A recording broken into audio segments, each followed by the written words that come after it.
प्रभु आपणक भक्त आपणकर दर्शन न पाई फेरी गला तार तो आखि नहीं से कौन ए जन्म रे आपणक दर्शन करि परिबोनी पारिबोनी काहेकि मते देखिबा पाई आखिर किछि आवश्यकता न थाए हृदय चक्षुरे भी मते देखि हुए। मुरली तुमे मन दुख कर नाही तुम आखि नथिले तो कौन हैला तुमे तुम हृदय चक्षुरे मते देख आउ मते तुम निज हातरे गढ़ मु निश्चित तुम पाखकु आसीबी।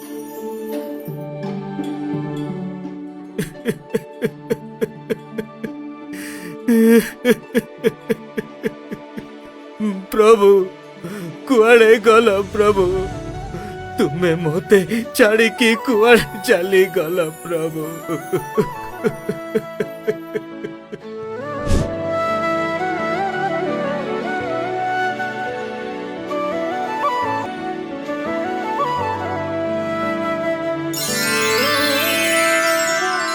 महाप्रभु तुम्हें स्वयं आसीच मु तुमको मोर चर्म नेत्र रे देखी पारुछि मो जीवन धन्य हे गला महाप्रभु।